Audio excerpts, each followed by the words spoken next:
In today's episode, we'll break down two important stories. First, we'll talk about the trade breaking the RBI's rupee defense, and then we'll talk about India building castles of glass. Welcome back to the Daily Brief by Zerodha, where we cut through the noise to help you understand what's actually happening in the most important stories from business and markets. If you're listening to this on your commute, on a walk, or at the gym, you can also find the Daily Brief as an audio podcast on Spotify, Apple Podcasts, or wherever you listen to your podcasts. I'm your host Akshara, and today is Monday, 13th April.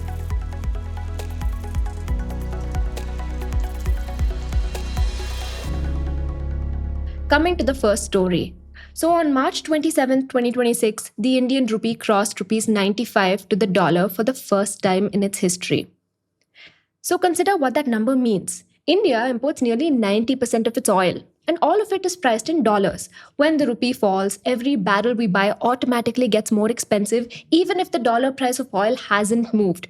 A rupee at rupees 95 versus rupees 85 a year ago means India would spend roughly 12% more rupees for the same amount of oil in a world where oil prices were stable.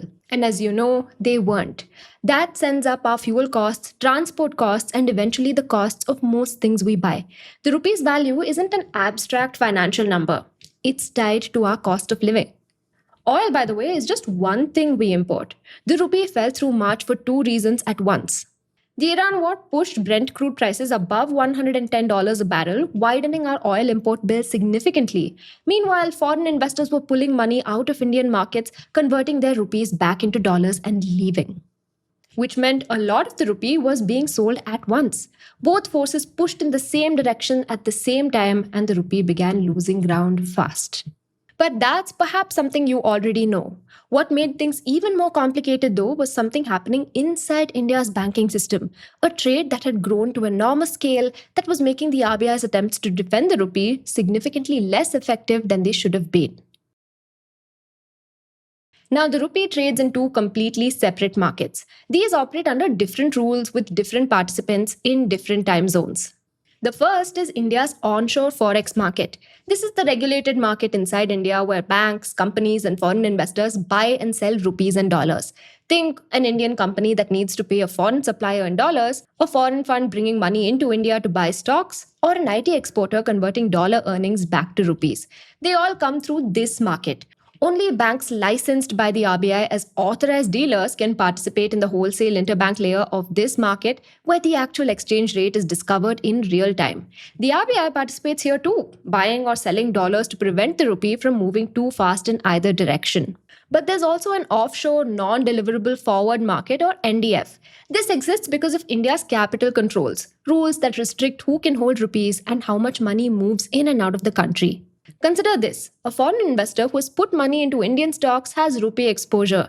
If the rupee falls, their investment loses its dollar value. They naturally want to hedge against that. But doing so through India's onshore market requires documentation, RBI compliance, and restrictions that make it all cumbersome.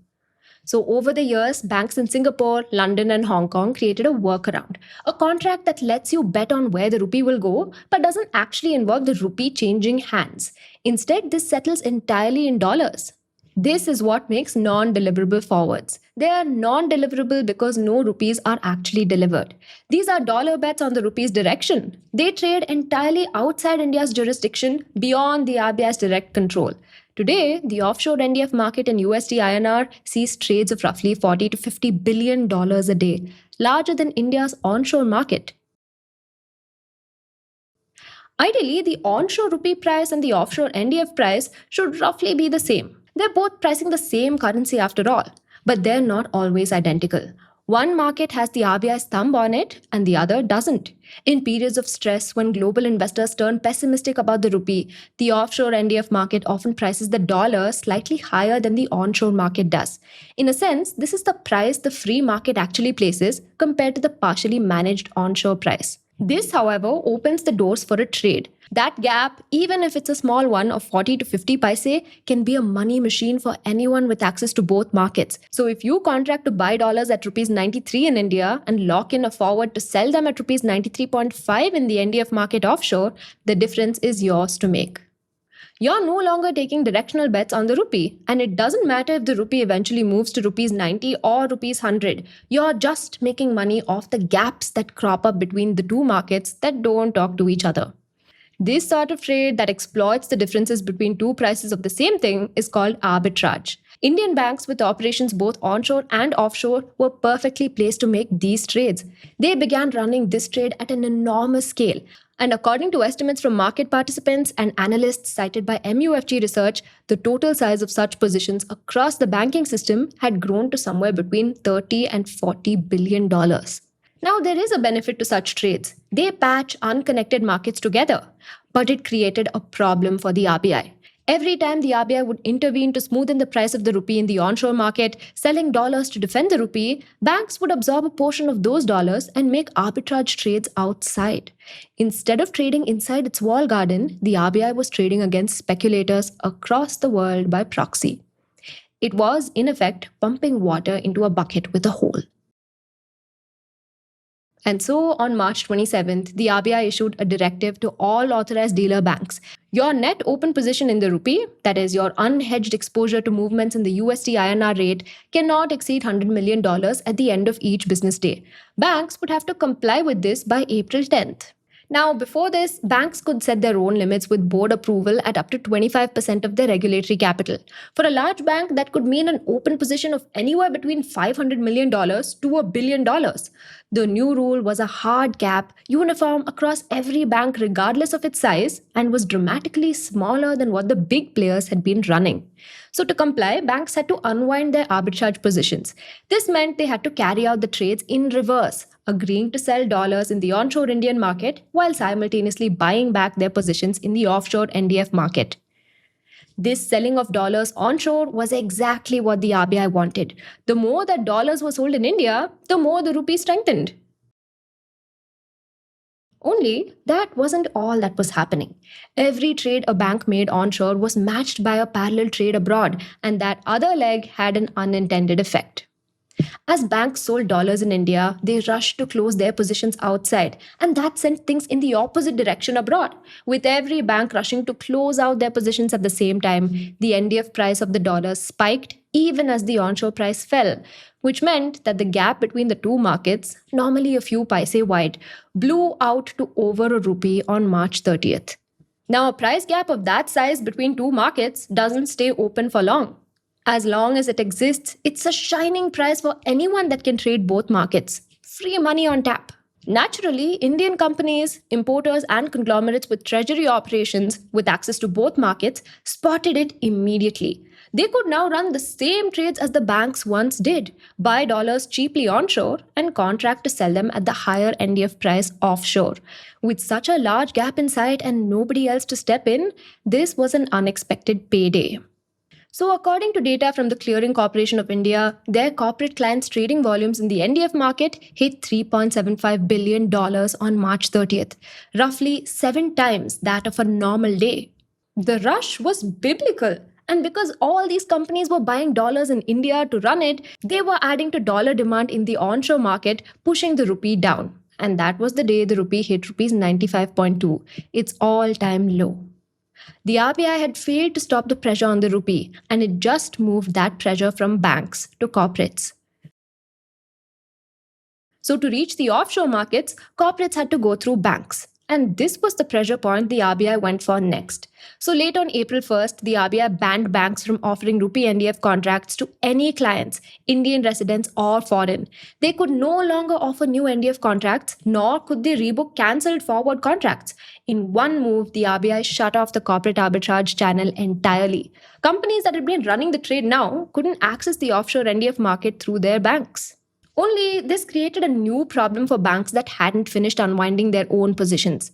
Their exit route, using corporate arbitrage flows to reduce their own exposures, was now closed. Now, the banks that had already moved on March 30th were through, but the ones that had waited were now stuck, having no exit positions in a market that knew how much pressure they were under and would milk them for all they were worth. Overall, though, the double intervention worked. The rupee staged its largest single-day gain since 2013 on April 4th, recovering to around rupees 93.1. We're writing this on April 8th when it's trading at around rupees 92.6. That's still weaker than where it began the year, but far from the record lows of 10 days ago. So the RBI's interventions mean that the rupee is steadier today, but its fundamental problems haven't disappeared. The offshore NDF market was quoting those prices for a reason, and those haven't gone anywhere. Oil prices remain elevated, investors still look at India with a weary eye, and the RBI's regulatory force removed a specific category of speculative pressure. Its restrictions targeted what market participants can do, but that's different from resolving the underlying trade and capital flow dynamics that created the pressure in the first place.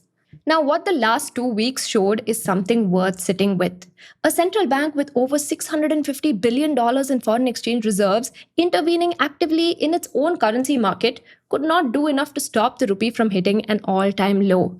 It took 2 rounds of regulatory restriction, limiting what banks could hold and then banning a product category entirely to stabilize things. It may have turned the tide for now, but the problems haven't gone anywhere. For all the sources mentioned in this video, don't forget to check out our newsletter. The link is in the description. Coming to the second story. Of all the things that the current crisis at the Strait of Hormuz could disrupt, somehow, to our surprise, glass was one of them. In Firozabad, India's glass-making hub, gas supply cuts linked to West Asia disruptions have forced producers to slash output by as much as half and raise prices by approximately 20%. Around 200 small and mid-sized factories in the town are at risk, and sectors that depend on glass packaging like beverages, pharmaceuticals, and cosmetics are feeling the squeeze, though the severity varies by region. Of course, it got us thinking about how little we know about glass, especially how it's made. The crisis is most acute in segments that rely on continuous furnaces and gas-dependent clusters. And that matters because glass is not one industry. There's flat glass, containers, solar glass, bangles, fibers, and specialty glass. Each use different processes and face different constraints. With that, let's dive into how glass is made. Glass is not a crystal. In a crystal, like diamond or table salt, atoms sit in a neat, repeating pattern.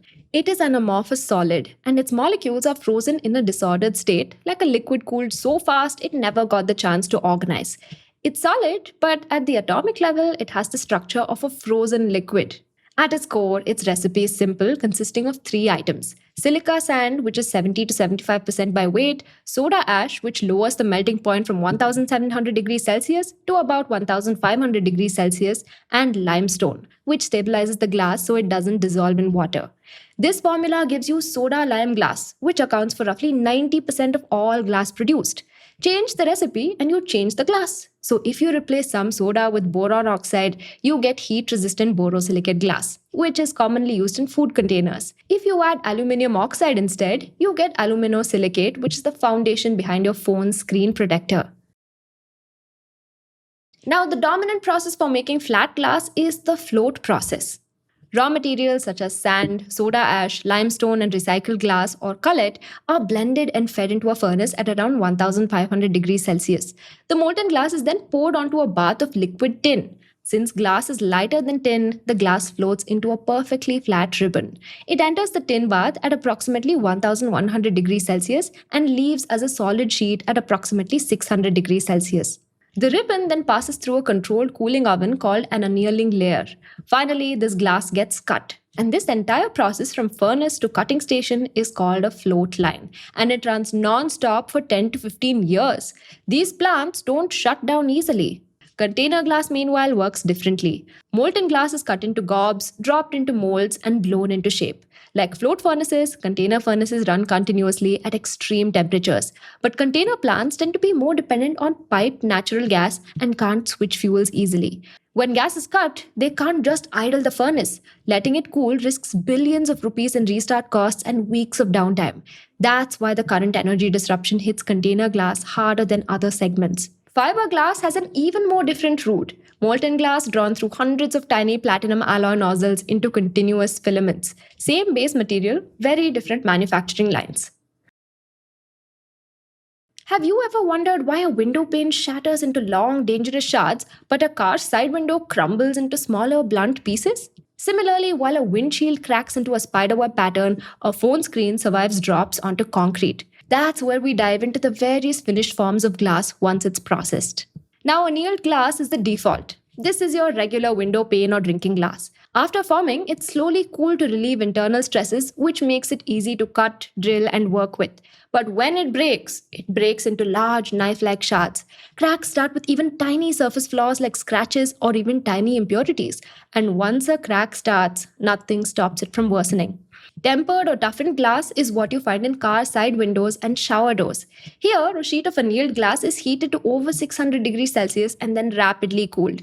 The outside cools and solidifies first. As the interior slowly contracts, it pulls the outer surfaces into compression. And this compressed surface is much harder to crack. But when tempered glass doesn't fail, all that stored tension releases at once. It detonates into hundreds of small, blunt edged fragments instead of long shards. Meanwhile, laminated glass is what goes into your windshield.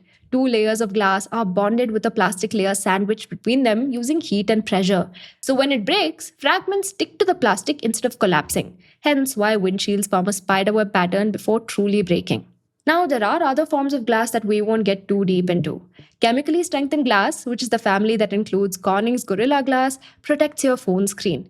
Borosilicate glass is what's used in food containers and laboratory equipment. Now, making glass requires a steady supply of a few key raw materials. India's position on each of them is different, and understanding those differences tells you a lot about our industry's constraints. Silica sand is the backbone. India does have large sand deposits, but the glass industry doesn't just need any sand. It needs high purity silica with low iron content. Even small amounts of iron create an unwanted greenish tint. Saint-Gobain, for instance, operates a sand purification plant in India to clean silica sand and strip out excess iron. Environmental restrictions on sand mining add another layer of complexity. Research on mining operations in Shankargarh, Uttar Pradesh has documented groundwater depletion and environmental damage from mining and washing processes. Then there's soda ash. Globally, roughly 45% of all soda ash produced goes into glass. And India has domestic capacity too. GHCL's Gujarat facility, for instance, produces about 1.2 million tons a year, while Tata Chemicals' Mitapur facility recently crossed 1 million tons. Yet, India remains a net importer of soda ash. China, the US, and Turkey together account for about 81% of world production. As far as limestone and dolomite are concerned, India produced approximately 450 million tons of limestone in 2023-24 and is broadly self-sufficient. The constraint here is less about availability and more about consistently obtaining low iron grades of the materials. Borates are the wild card. Boron chemicals make borosilicate glass possible, and they come from geologically concentrated deposits, most of which we don't have. India is among the world's top importers of refined borates.